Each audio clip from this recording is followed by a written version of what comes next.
పాత నిబంధన ధర్మశాస్త్రం పూర్తిగా కొట్టివేయబడినదా? పాత నిబంధన ధర్మశాస్త్రంకు తేడా ఏమిటి? ఇది వారు అడిగిన రెండవ ప్రశ్న. భూషణం గారు ఏనా అడుగుతున్నది ప్రశ్న.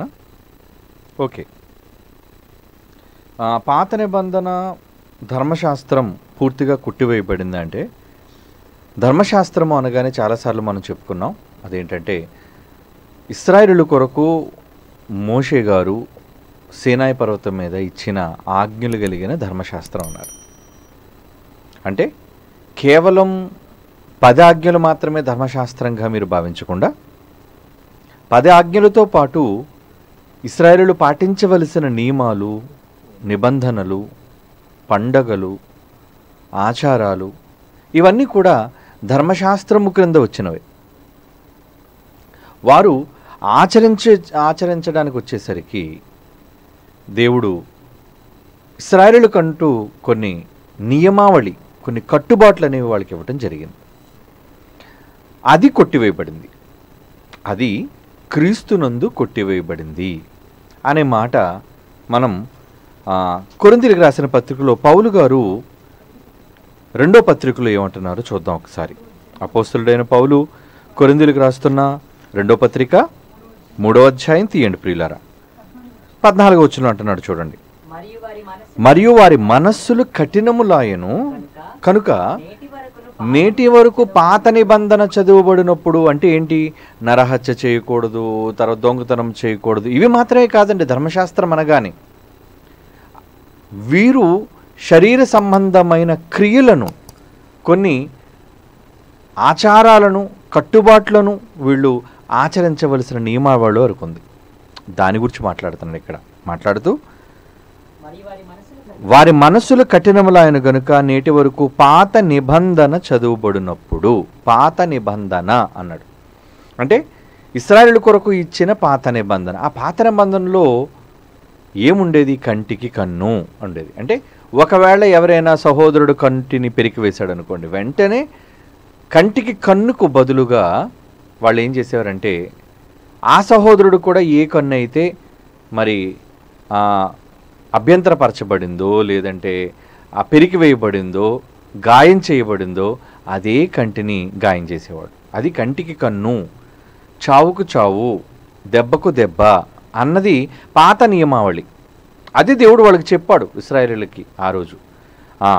దానిని చదువునప్పుడల్లా వారి మనస్సులు కఠినములైన గనుక నేటి వరకు పాత నిబంధన చదువుబడినప్పుడు అది క్రీస్తునందు కొట్టివేయబడినని. అంటే యేసుక్రీస్తు వారు రాకతో ఏం చేశారంటే, కంటికి కన్ను పంటికి పన్ను అని మీ పూర్వీకులతో చెప్పబడిన మాట ఏదైతే ఉందో దానిని నేను ఇప్పుడు రద్దు చేస్తున్నాను అని ఆయన రద్దు చేశారు. అది క్రీస్తునందు కొట్టివేయబడినని వారికి తేటపరచబడక ఆ ముసిగే నిలిచి ఉన్నది. నేటి వరకు మోషే గ్రంథము వారు చదువునప్పుడల్లా ముసుగు వారి హృదయముల మీదనే ఉన్నది కానీ వారి హృదయము ప్రభు వైపునకు ఎప్పుడు తిరుగునో అప్పుడు ముసుగు తీసివేయబడును అంటున్నాడు చూడండి. అందుకే ప్రభువారు వచ్చి ఏం చెప్పారు ఒక్కసారి ఆయన బోధనలోనే మాటలు మీరు చాలాసార్లు చదివే ఉంటారు. ఆ మాట మరొక్కసారి సందర్భంగా చదువుకుందాం. మత్తయి రాసిన సువార్తలో 5వ అధ్యాయం 38, 39 వచనాలు. మత్తయి రాసిన సువార్త 5వ అధ్యాయం 38, 39 వచనాలు ఏమంటున్నాడు చూడండి. కంటికి కన్ను పంటికి పళ్ళు అని చెప్పబడిన మాట మీరు విన్నారు కదా. ధర్మశాస్త్రంలో మోషే గారు చెప్పిన మాట మీరు విన్నారు కదా. నేను మీతో చెప్పినదేమనగా దుష్టుని ఎదిరించకండి. ఎవరైనా ఒకవేళ నీ మీదకి వచ్చి నీ కుడి చెంప మీద కొడితే అటు వానికి నీ ఎడమ చెంప కూడా త్రిప్పు. అంటే మారిపోయింది, ధర్మశాస్త్రాన్ని మార్చేశాడు. అంటే పాత నిబంధన, ఆ రోజు వాళ్ళకున్న కఠినమైన నిబంధన, వాళ్ళు ఆచరించలేని కఠినమైన నిబంధన, వారు పాటించలేని కఠినమైన నిబంధన, దానిని యేసుక్రీస్తు వారు రద్దు చేశారు. ఎందుకంటే ఈ 5వ అధ్యాయం అంతా కూడా చదివితే వాటిని మార్చుతున్నట్టుగా మనకి ఇక్కడ కనబడుతుంది. 27వ వచనం, 5వ అధ్యాయం 27వ వచనం, వ్యభిచారం చేయవద్దని చెప్పబడిన మాట మీరు విన్నారు కదా, వ్యభిచరింపవద్దు అని అన్నాడు కదా. ఇక్కడ ఏమంటున్నాడు చూడండి. నేను మీతో చెప్పినదేమనగా ఒక స్త్రీని మోహపు చూపుతూ చూచినవాడే వ్యభిచరించిన వాడు అంటున్నాడు. నువ్వు వెళ్ళటం చెయ్యటం అది తరువాత, నేను ఇస్తున్న క్రొత్త ఆజ్ఞలో దానిని రద్దు చేశాను. ఒకప్పుడు శారీరకంగా కలిస్తేనే వ్యభిచారం, కానీ ఇప్పుడు మానసికంగా చూపులతో చేస్తేనే వ్యభిచారం. మారిపోయింది. అది ఆ విధానాన్ని మార్చాడు. అలాగే ఒక వ్యక్తిని చంపడం, ఇంకా ముందుకు వెళితే మనం 21వ వచనం చూడండి ప్రియులారా. నరహత్య ఇది చాలా ప్రమాదకరమైనది.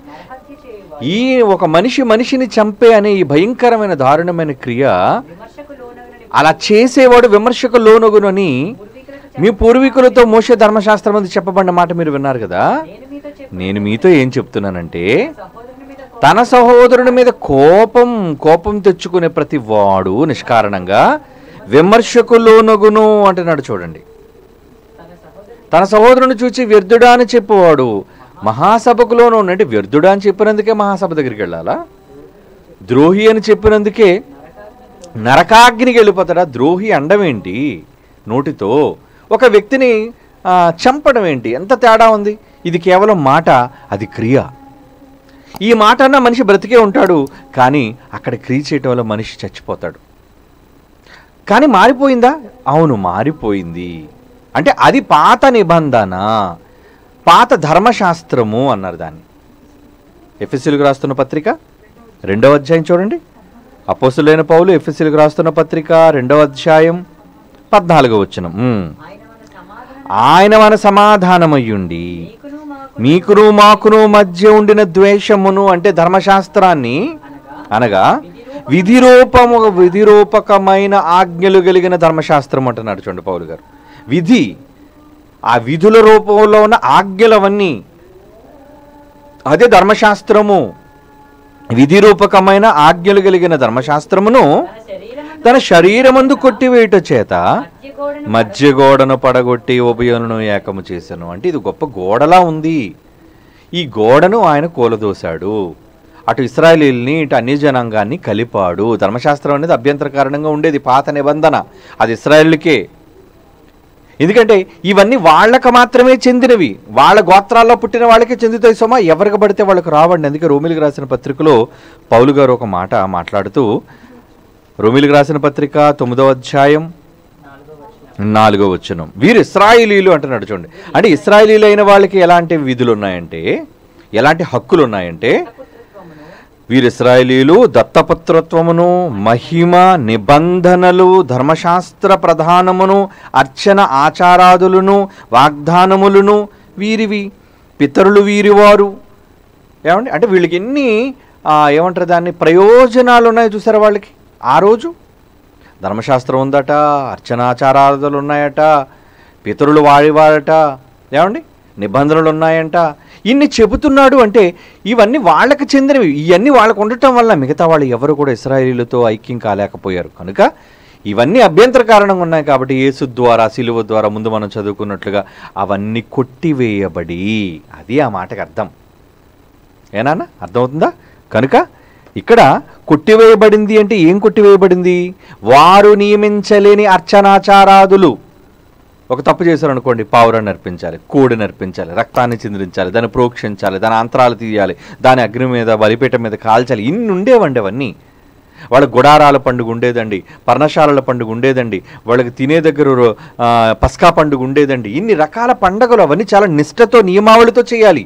అవేవి మనకి ఇప్పుడు లేవండి. నిజంగా అదృష్టవంతులు మనం. అవన్నీ తీసేశారు యేసుప్రభు వారు. అది పాత నిబంధన తీసివేయబడ్డం, ధర్మశాస్త్రం తీసివేయబడ్డం. అంతేగాని మంచిని తీశాడని కాదు. అక్కడ నిన్ను వలె నీ పొరుగువాని ప్రేమించిన మంచిని తీయలేదు. విధిరూపకమైన ఆజ్ఞలు కలిగిన మనిషి చేయలేని బరువైన కట్టడాలను మాత్రమే తీసేశాడు. కానీ ప్రేమ, మనుషుల మధ్య ఆదరణ, ఏమంటే దేవుని మీద ఉన్న వాత్సల్యం, ఇవన్నీ అలాగే ఉన్నాయి ధర్మశాస్త్రంలో. అవి మార్పు జరిగాయి అంతే. ఇది గమనించండి. ఓకే నాన్న.